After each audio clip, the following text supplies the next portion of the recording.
బంగారం మహాజాతర ముగిసింది. లక్షలాది మంది భక్తులు అమ్మవార్లను దర్శించుకొని మొక్కులు చెల్లించుకున్నారు. మొక్కులలో రకరకాలు ఉంటాయి.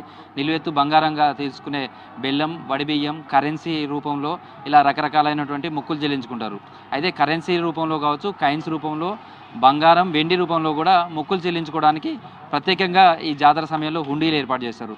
మరి భక్తులు సమర్పించుకున్న ఈ కానుకలను లెక్కింపు ఎలా జరుగుతుంది, ఎన్ని రోజుల పాటు ఈ కౌంటింగ్ జరుగుతుంది, ఎన్ని హుండీలను ఏర్పాటు చేశారు, లాస్ట్ జాతరకు ఎంత కరెన్సీ రూపంలో ఆదాయం వచ్చింది, ఈసారి ఎంత ఆదాయం వస్తుందని అంచనా వేస్తున్నారు, ఎలాంటి భద్రత నడుమ ఈ కౌంటింగ్ జరుగుతుంది తెలుసుకునే ప్రయత్నం చేద్దాం.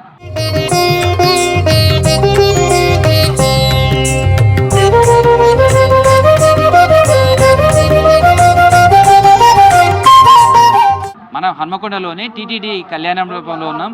ఇక్కడే మేడారం సమ్మక్క సారలమ్మ జాతర సంబంధించిన హుండీలంతా కూడా స్ట్రాంగ్ రూమ్గా ఇక్కడ భద్రపరిచారు. ప్రస్తుతం కౌంటింగ్ సంబంధించినటువంటిది ఈ రోజు నుంచి ప్రారంభమైంది. కౌంటింగ్ దగ్గర కూడా పోలీస్ భద్రత, సాయుధ బలగాలంతా కూడా ఇక్కడ భద్రతలో ఉంటాయి. తర్వాత వచ్చిన లోపలికి వెళ్ళే కౌంటింగ్ సంబంధించి వెళ్ళే విధుల్లో ఉండే సిబ్బంది కావచ్చు, అదేవిధంగా కౌంటింగ్ సంబంధించి సేవలు అందించే వాళ్ళు కావచ్చు, ఎవరిని అయినా సరే క్షుణ్ణంగా తనిఖీ చేసిన తర్వాతనే వెళ్తారు.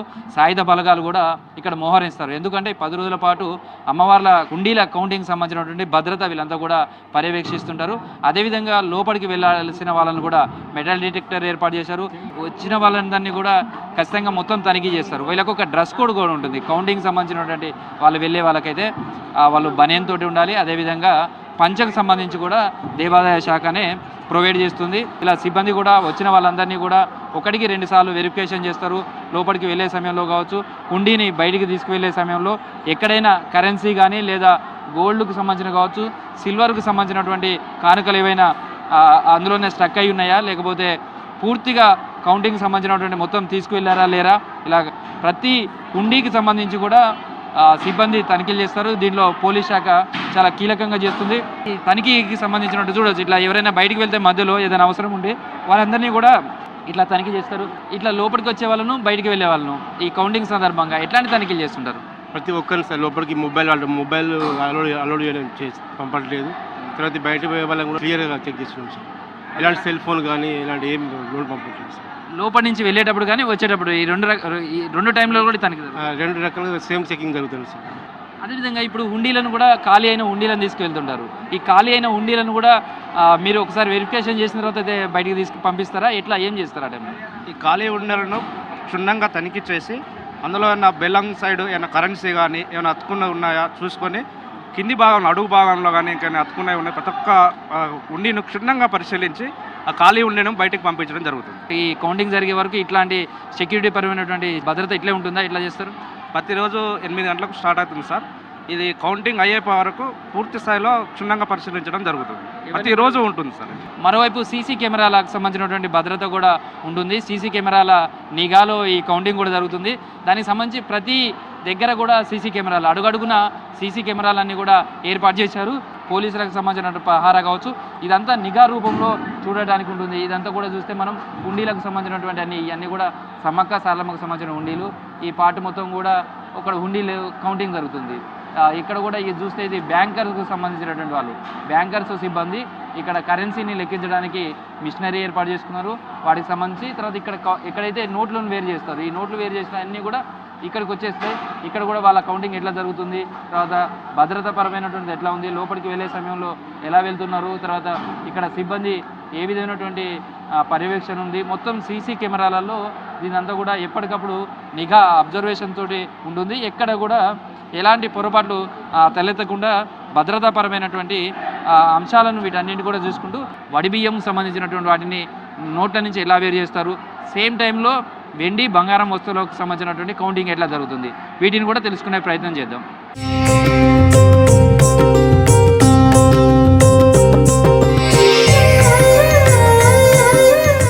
భక్తులు సమర్పించిన హుండీలు వేసిన కానుకలు మనం చూడొచ్చు. ఇట్లా వేరు చేస్తారు. హుండీ ఓపెన్ చేసిన తర్వాత అధికారుల సమక్షంలో సిబ్బంది ఈ హుండీకి సంబంధించినటువంటి సీల్ ఓపెన్ చేయడం, ఆ తర్వాత హుండీలో ఉన్నటువంటి మొత్తం కూడా బయటికి తీస్తారు. చూడొచ్చు మనం నోట్లను కావచ్చు, వాటితో పాటు వడిబియ్యం ఉన్నాయి, అందులో కాయిన్స్ ఉన్నాయి, తర్వాత గోల్డ్కి సంబంధించిన ఉన్నాయి. వీటన్నిటిని ఎట్లా వేరు చేస్తుంటారు, ఈ కౌంటింగ్ ప్రాసెస్ ఎట్లా ఉంటుంది? అయితే మేడారం జాతరలో ఈసారి 518 హుండీలు వచ్చినాయి. ఆ వచ్చిన క్రమంలో హుండీ కౌంటింగ్ టైంలో ఏం చేస్తామంటే హుండీ ఇప్పగానే నాణ్యాలు, నోట్లు, ముడుపులు, బియ్యం అనేవి అన్నీ వస్తాయి. ఇంతకుముందు మాన్యువల్గా చేసేవాళ్ళం ఏదానికి ఆ దానికి. ఈసారి ఏం చేసామంటే టెక్నాలజీ అడాప్ట్ చేసుకుంటూ ఈ మిషన్స్ తెప్పించాము. మళ్ళీ ఆ మాన్యువల్గా చేస్తూ ఇక్కడ చేస్తున్నాం. సో దీని మీద వేయగానే మొదటి దశలో బియ్యము, నోట్లు సపరేట్ అయిపోతాయి, నాణ్యాలు కూడా ఒక దిక్కు సపరేట్గా వస్తాయి. వాటిని తీసుకొని ఎక్కడిదక్కడ సెగ్రిగేట్ చేసి ఇక్కడ కౌంటింగ్ స్టార్ట్ చేస్తున్నాం. ఇప్పుడు ఆ సిబ్బంది దగ్గరికి ఈ నోట్లన్నీ వెళ్తాయి. నోట్లన్నీ మళ్ళీ అక్కడ వేరు చేస్తారు. ఎట్లా ఉంటుంది వీళ్ళ ప్రాసెస్ ఏముంటుంది? అక్కడ కూర్చున్న ఏదైతే లైన్లో కూర్చున్న వాళ్ళు ఉన్నారో వాళ్ళ ద్వారా మనం ఏ నోట్లకు ఆ నోట్లు కట్టలుగా కట్టిస్తాం. దాన్ని కౌంట్ చేస్తాం. కౌంట్ అనేది సింగిల్ కౌంట్ కాదు, ఒక దగ్గర మళ్ళీ ఒక కౌంట్ అయిన తర్వాత సెకండ్ టైం కూడా చెక్ చేస్తాం. తర్వాత బ్యాంక్ వాళ్ళ దగ్గర కూడా వెళ్ళి అక్కడ కూడా మిషన్లో కరెక్ట్ ఉన్న నోట్లు చూసుకుంటాం. దానివల్ల ఫైనల్ కౌంట్ ఇస్తాం మేము. కరెన్సీకి సంబంధించి 10 రూపాయల నోట్ ఉండొచ్చు, 50 రూపీస్ నోట్ ఉండొచ్చు, 100 రూపీస్ నోట్ ఉండొచ్చు, 500 ఉండొచ్చు.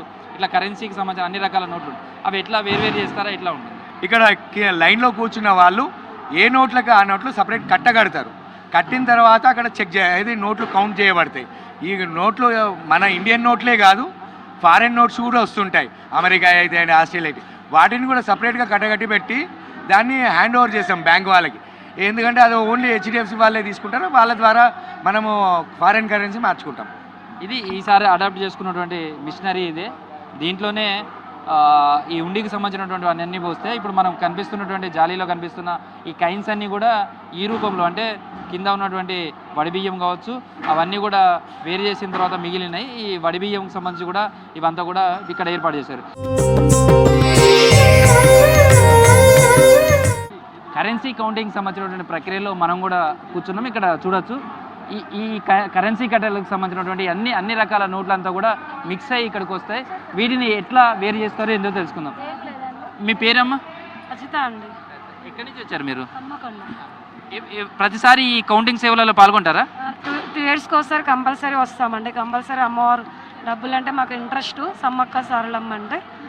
సో ఇక్కడ 2 ఇయర్స్కి ఒకసారి కంపల్సరీ వస్తూ ఉంటాం, అయిపోయే వరకు వస్తూ ఉంటాం. ఇప్పుడు మీరు ఏం చేస్తున్నారు?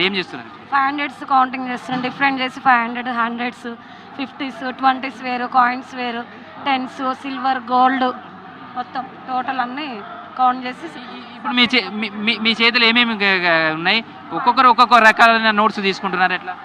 లేదండి, 500s సపరేట్ పెట్టాలి, 100s పాతవి సపరేట్ పెట్టాలి, కొత్తవి సపరేట్ పెట్టాలి. 500s, 100s and 10s, 20s. ఎట్లా అనిపిస్తుంది సమ్మక్క సారలమ్మ ఉండిల లెక్కింపులో 2 ఏళ్ళకి ఒకసారి పాల్గొనడం? చాలా హ్యాపీగా ఉంటుందండి. మాకు చాలా హ్యాపీగా ఉంటుంది. ఎక్కలేని ఉత్సాహం వస్తుంది. అమ్మవారు అంటేనే మాకు చాలా ఇష్టం. మా ఇళ్ళ వెలుపు కూడా సమ్మక్క సారలమ్మ. నెక్స్ట్ చిన్నప్పటి నుంచి మేము అమ్మవారిని చూస్తూ ఉన్నాం. ఇంకా కొంతమంది భక్తులు ఏం చేస్తున్నారమ్మా? ఎక్కడి నుంచి వచ్చారు? ఈ సేవలో ఏమేమి చేస్తుంటారు? ఇప్పుడు మీ డ్యూటీ ఏంటి? కౌంటింగ్కి వచ్చినప్పుడు మొత్తం అమౌంట్ని ఏది వదిగా సెట్ చేస్తూ ఉంటాము. చేసిన తర్వాత అవి లెక్క పెడతారా? ఇట్లా లెక్క పెట్టలేదు, ఒకరు వస్తారు, వాళ్ళు తీసుకొని వెళ్ళిపోతారు. కౌంటింగ్ మొత్తం మెయిన్గా చూసుకుంటారు. మీరు ప్రస్తుతం ఏ నోటుకు ఆ నోటు కట్టలుగా సెట్ చేసి పెడుతూ ఉంటాము అంతే. ఉదయం ఎన్ని గంటలకు వస్తారు? ఎన్ని గంటల వరకు మీ డ్యూటీ ఉంటుంది?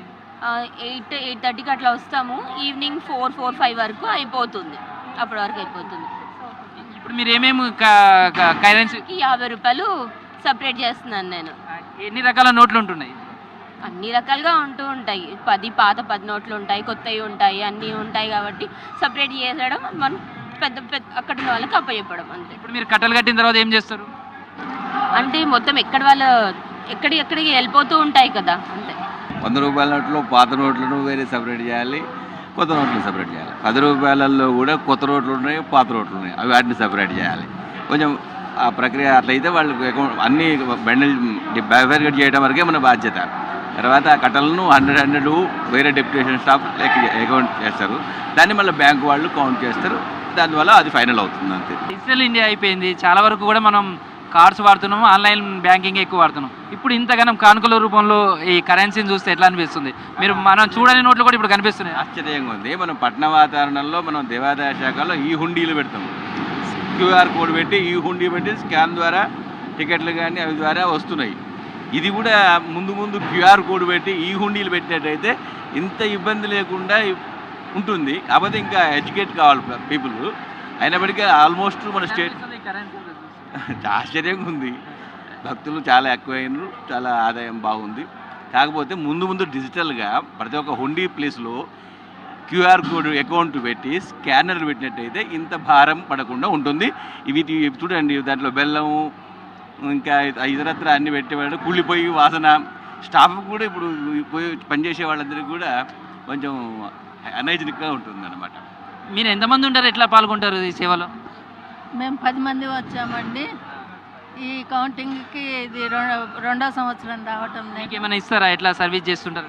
మాకేం లేదండి, స్వయంగా చేసుకోవాలి, సేవ చేసుకోవాలని వస్తున్నాము. మేము కాజీపేట నుంచి వచ్చాను. నా పేరు రమాదేవి. భోజనం అది పొద్దున టిఫిన్ పెడతారు, మధ్యాహ్నం భోజనం పెడతారు, సాయంత్రం స్నాక్స్ ఇస్తారు, టీ ఇస్తారు, మధ్యలో అంతా బాగానే జరుగుతుంది. ఆ తర్వాత ఇక్కడ నుంచి ఆ కరెన్సీ కట్టలు అయితే ఏవైతుందో కౌంటింగ్కి వెళ్తాయి. అక్కడ కౌంటింగ్ ఎట్లా జరుగుతుంది, వాటిని సంబంధించినటువంటిది తెలుసుకునే ప్రయత్నం చేద్దాం.